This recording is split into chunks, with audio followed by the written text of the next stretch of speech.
My name is Joan M. Biddle, Skenador, and I was born in June on the 22nd in the year 32. And where was the location you were born? I was born in Milwaukee. Okay. And give us the name of your parents and your mother's maiden name. My father was Myron George Skenador. My mother was Lucy Hilda Denny. And give me the names of your brothers and sisters.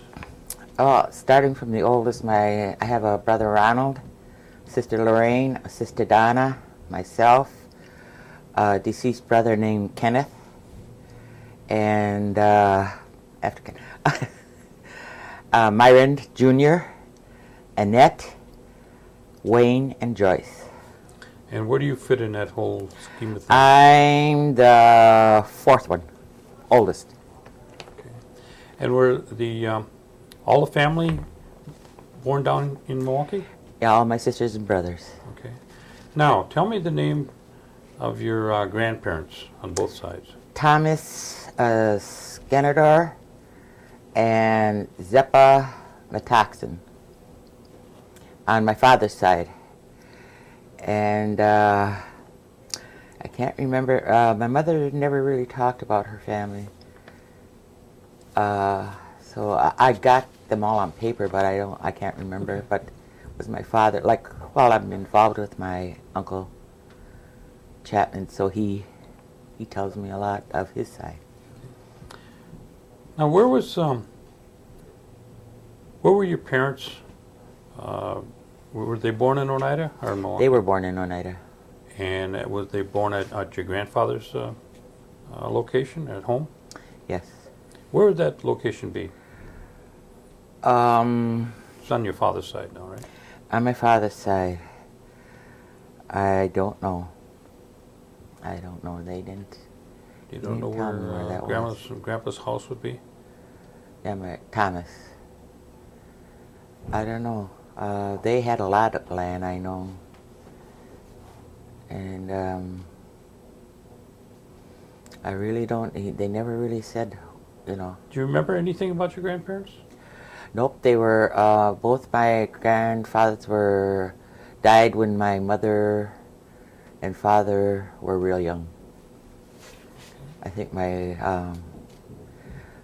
grandfather on my dad's side was only like about 42, and I don't even know how much old my mother's dad was. Okay. What about your parents? Did they speak Oneida? They both did, yes. Okay. Now, tell me where your father, you know where he was born? No, I don't know. what It would was be in called? Oneida. It was in Oneida, Okay. but But you don't know what the home... no, his dad had land there, I know, and They do farming? he was a farmer until his dad passed away. Do you know where your dad went to school? My dad only went to the 4th grade. He learned or 6th grade. They learned to read and write, and I guess that's all they... What about your mother? She went to Toma. She went to She Toma. learned English very well there. Okay. Now, where did your dad grow up, you know? They both grew up in Oneida. They Mhm. were both in Oneida. When did they move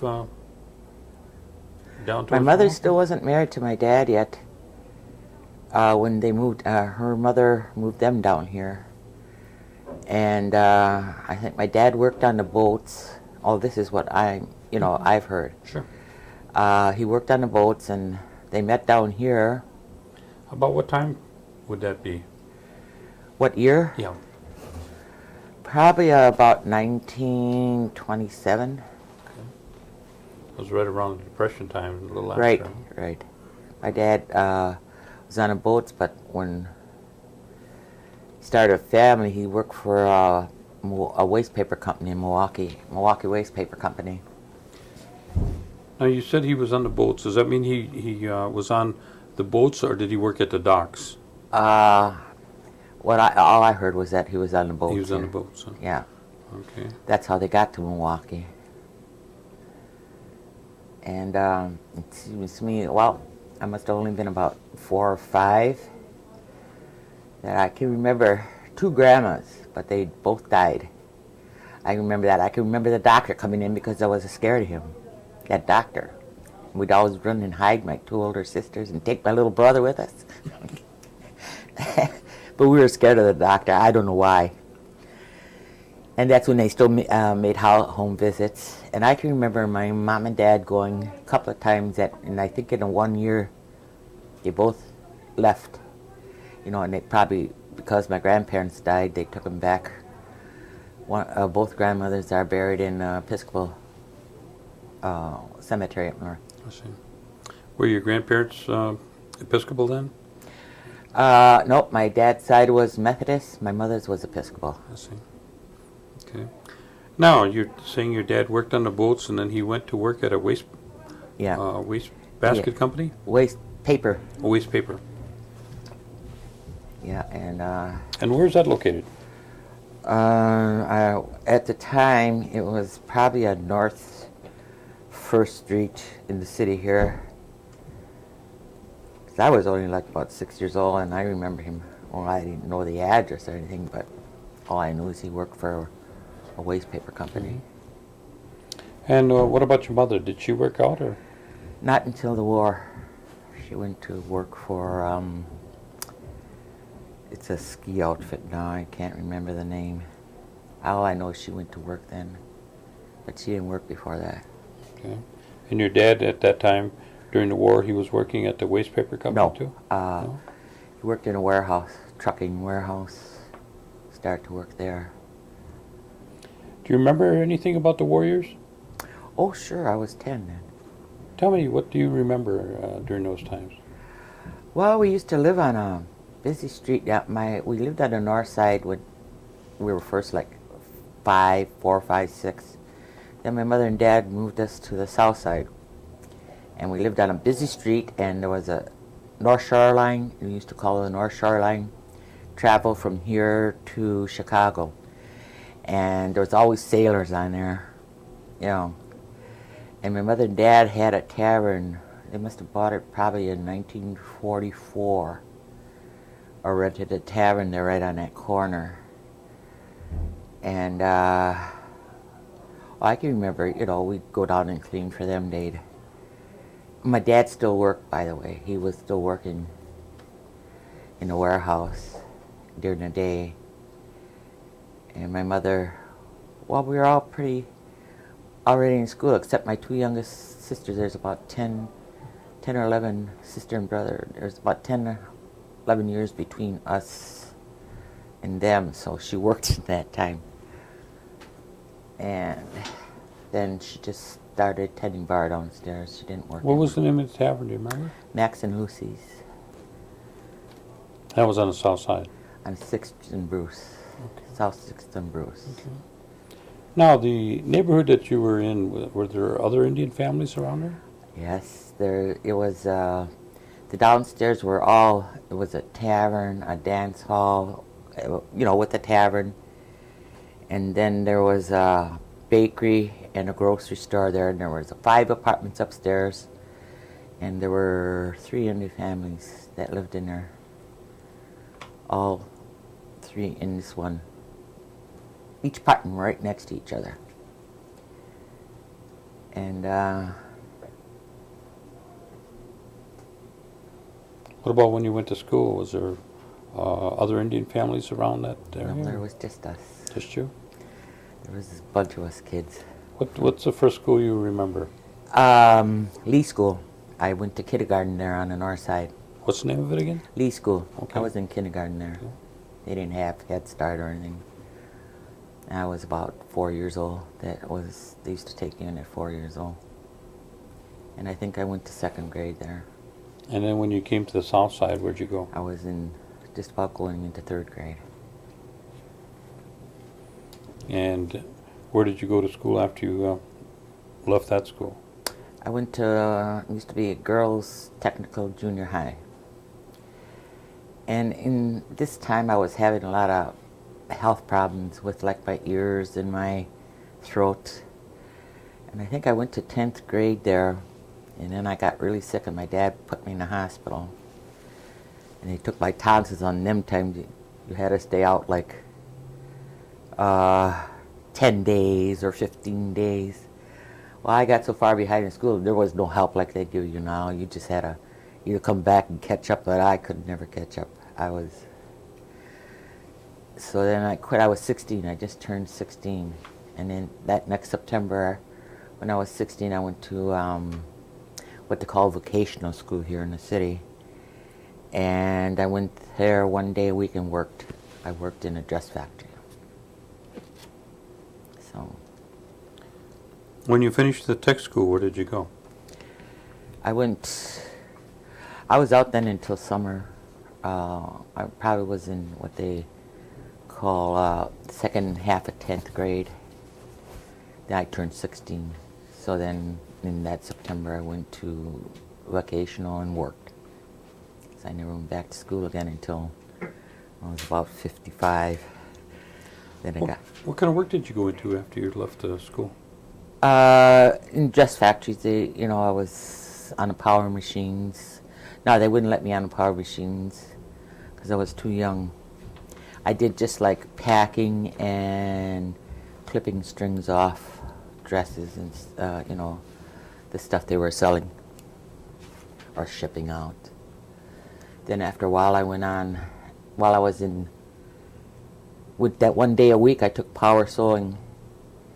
And then when I hit 18, I was already married then. I started power sewing. And I quit work for quite a while after that. Well, you got married when you were 18. What's your husband's name? What's that? Your husband's name? Oh, his name was Delmer Joseph Biddle. He lived at around where we lived. There was a bunch of us that all kind of congregated together on the playground, or even we were only a block apart. We've known each other for years. Kind of grew up together. Huh? Yeah, I still got friends that used to be down there. All Spanish, Irish. It's kind of a conglomerate of kids when I was about 14, 15, no, even younger than that, maybe 12. And what they call gangs now.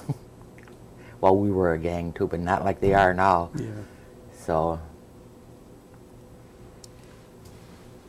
Was your can you remember your mother or father being involved in any kind of tribal facilities or operations during that time? Sure. All of us kids danced. No, not my oldest brother. Just me, my three sisters and two brothers. The two younger ones, yeah, we all danced. We all had went to the traditional dances. They used to have maybe once or twice a year here, and we danced in 1946 was the centennial. We were all in that parade, and I was about like 12 years old. Here in the city, they celebrated the centennial, and we were all in there. All the kids up on the porch. We all earned some money for school because they held that in summer, I think August or something like that. So we're all pretty flush that year. And like we used to go picking potatoes and carrots. We all used to go on the farm. I don't know where all this come from, but if one of us heard something, then they'd get us all involved because we're all about the same age, maybe from like my age now. Maybe there's 10 younger, just a little in steps, but then the older ones too. But we all sort of like stuck together up there, fought like heck, but we with each other. But yeah, I mean, everybody, the Indian families anyway, used to, if they found out something, like I said, the centennial, somebody found out about that. Okay, so we all got involved in that, and even like going picking carrots and potatoes, getting up potatoes, somebody found out about that, we all signed up to do that. It was just a little extra money, for us kids because there were so many of us. And I bet our mothers were glad we were someplace for the day. Did your parents attend any of the churches down here? Once in a great while, I don't think my dad did, but my mother did. The Episcopal, St. John's Episcopal, St. up on John's. the east side there. Okay. Were there any camps or summer activities that they would send from the church, or any of the, No, no? Didn't have anything like that. I don't think that ever came in until years and years later. Okay. Now you say you used to dance. Did you follow that up then as you got older? No, I didn't. I don't think anybody was traditional. I think the white society got, into us, and we just, got away from it. I was like about 16. Most of the kids too. There was this fellow, Oneida Indian. His name was Al Smith. He's the one that kept us in there. And most of the time, the only time we seen other Indians was at a picnic they had at Pleasant Valley Park, way out someplace, and Christmas. The Oneidas had a Christmas party for the kids, or no, the Consolidated Tribes had a Christmas party, and they always used to give the kids gifts or fruit and candy or stuff like that. That's the only gatherings there really were. And I think my mom was involved in the Consolidated Tribes of American Indians. I don't think my dad was. I don't think he went for that too much. I don't know, but I know she was involved a lot of the time. Mm-hmm. Now, after you got married, did you stay home and Yes. did you raise a family? Yes. Had 10 children. Tell me their names. My oldest one is Wanda, the next one Bobby, Judith, Margaret, Richard, Russell, Gerald, he's deceased, Delmer Jr., Dennis, and Carl. You want their birth dates? No, that's all right. That's a good-sized family. Mm-hmm. What did your husband do for a living? He was a dock worker. He worked on a let's see, what would you call them? Trucking company. He worked on the docks. Well, he had a few jobs before that, but he worked on the docks. It had to be some pretty tough times during that time to raise that kind of a family, or No. maybe you didn't notice that, huh? No, I appreciated all the children I had. And, well, with him, he was an alcoholic, but brought my kids up. So. It must have been fun to sit down at a table like that with 10 kids. Oh, yeah. Tell me what a Christmas Couple of would tables. would be. You're right. Tell me what a Christmas would be like. How would you go about Christmas? Just when it comes to mind to you. Okay. I start in July, probably just start with the youngest ones, because I couldn't go out and just, had a checking account and charge cards. I just got rid of all of them because you just couldn't handle something like that, with his paycheck. And but I started in like July, just started hiding stuff, and they never found it either. But by the time Christmas came, they had good Christmas. They never wanted for nothing,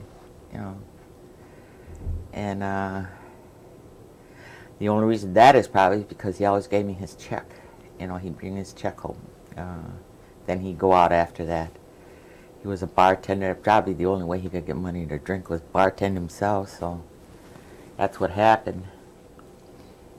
And, we had fun, me and the kids. And, they're still all around me yet except one. He lives in Green Bay. All the rest of them right around me, still. So What's the one in Green Bay do? I don't really know. That's Robert, Bobby. He worked in the canneries, I guess. I don't know. I think they don't like to tell me, but I think he's an alcoholic too. And But the rest of them all live in Milwaukee here. yeah. Now, you say your parents were involved with the Indian organizations here in Milwaukee. Did you ever become involved? By the time I got old enough, I think that was disbanded. They weren't in existence anymore. Yeah. Oh no, till I was about 20. I remember. And then there wasn't. You didn't hear much about them anymore. I think they had meetings once a month at other people's houses. That's how small it got. When I was younger, I could remember this big place they had, and they used to rent a great big hall for the Christmas party. And they used to rent a great big hall for the dancing, the traditional dancing.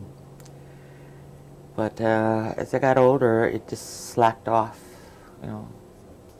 I think a fellow by the name of Wheelock was the last president. I can't remember his first name. Well, did any of your children pick up with the dancing? Not the dance. I got one son that's a drummer, but after they got older, I had gotten divorced, and I just couldn't. I had to work. I mean, I worked. And, What kind of work did you do? I was a secretary in school, private school. I did typing, and then later on the computer came, and I trained for that, and that was about in 1973. So more or less like a social service person. I had my kids in Head Start, the younger ones. The older ones, there was no Head Start then. I got involved in the parents, mostly volunteer. And just like I'm doing today, I'm a volunteer for the Indian elderly here in Milwaukee. I think for about the last 7 years. You say once your kids were grown, did you go back to school then? Yes, I did. I got my GED. Tell us about that. And I wanted to go into nursing, and I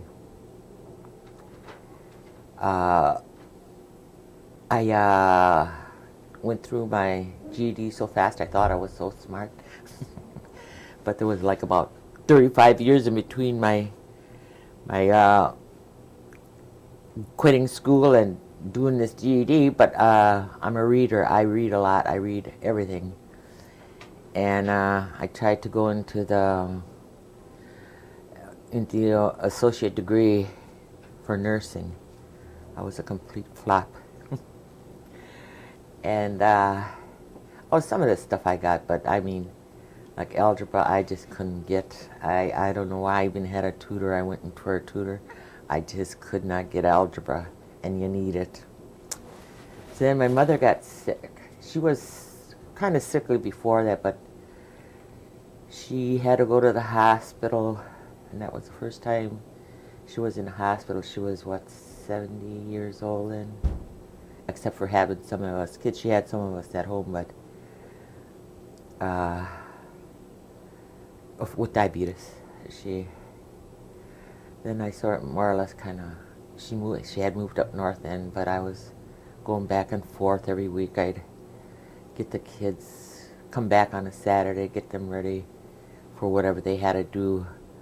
Well, my kids, some of them were still going to school, but I had older children then. It was the 4 youngest one that I had, and my daughters are all older, so they kind of looked after them to get them to school. I used to run up to Oneida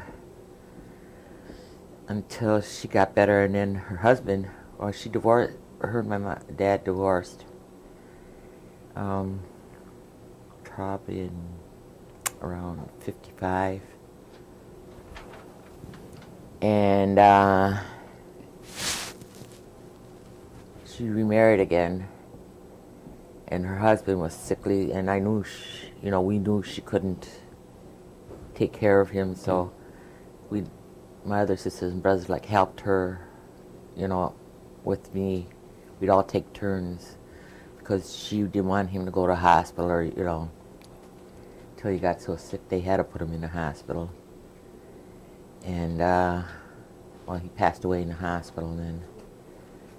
And then I have a brother that moved away to California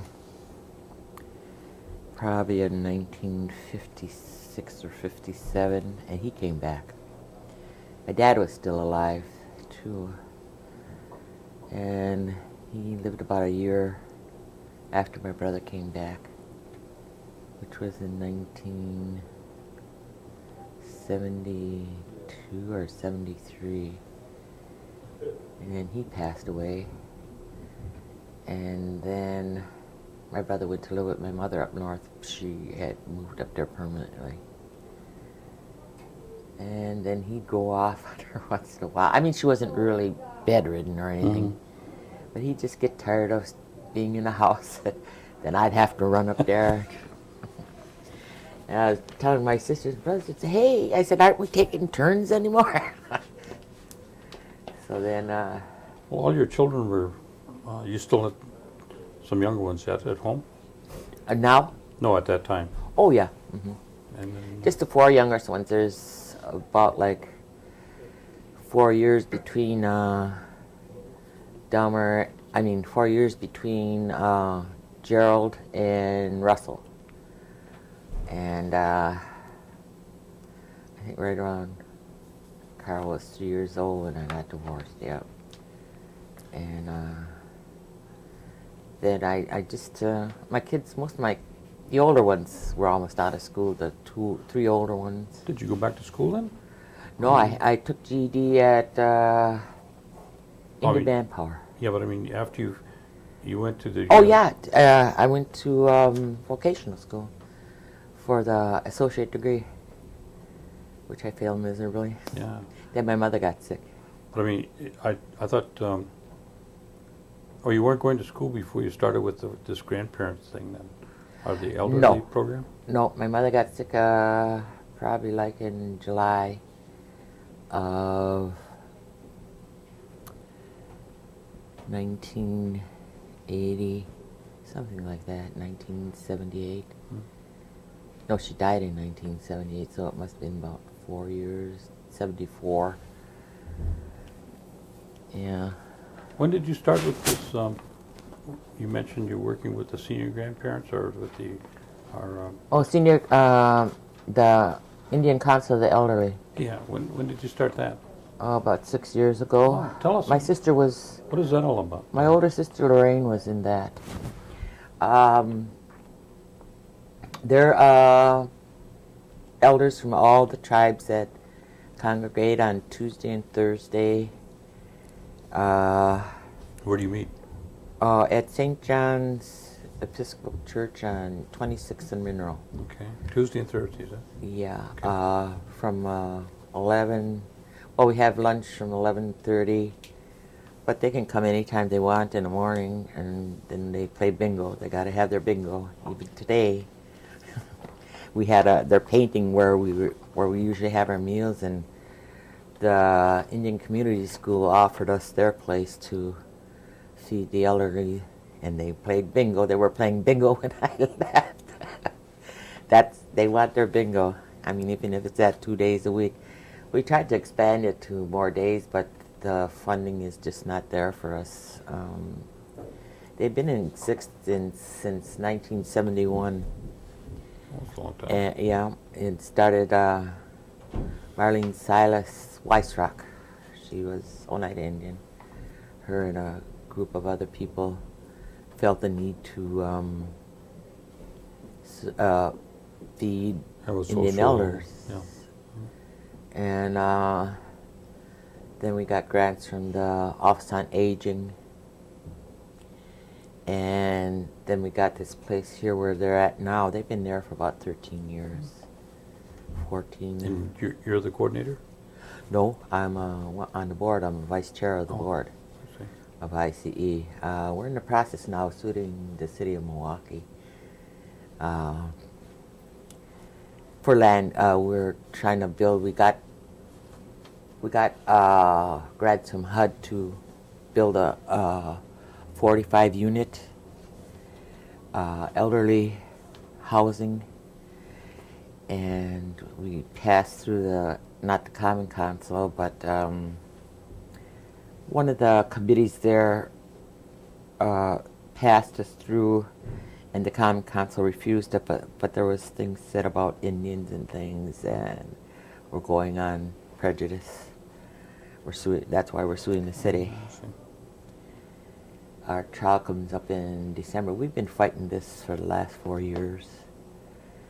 And like Oneida has helped us a great deal. They have given us money where we put to hold the land that we want. Because if we can't have that land, then there's no reason we should be suing, so we just got to pay these people. And Oneida's helped us quite a bit with that. We appreciated that very much. Trying to get the other tribes to participate. Oh, we've been going round and round. And but that's coming to a head too in December. The federal government now has gotten involved in it, so it's easier on us. I see. The Indian Council of the Elderly. What I've heard this. They talk about Indian Summer. What is that? Oh, that's Indian Summerfest. That's down at the lakefront. They have Indian dancing. It's all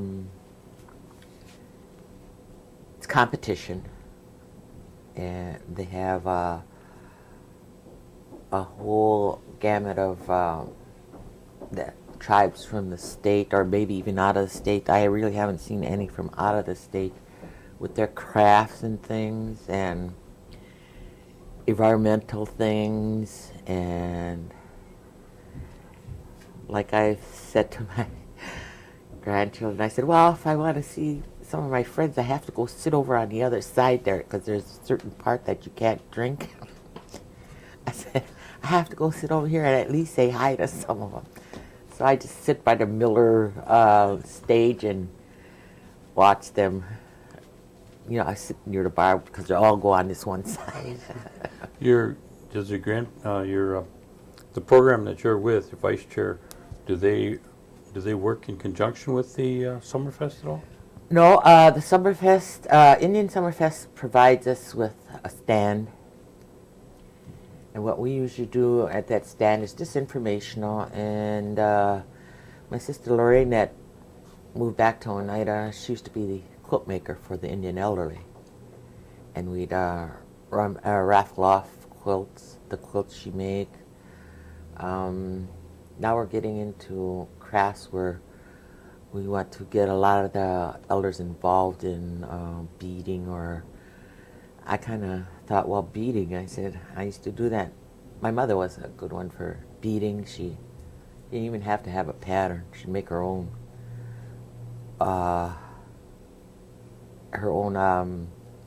what do they call them, racks or what? You mean the looms? Yep. She'd make her own loom and do her own thing. She was good at it.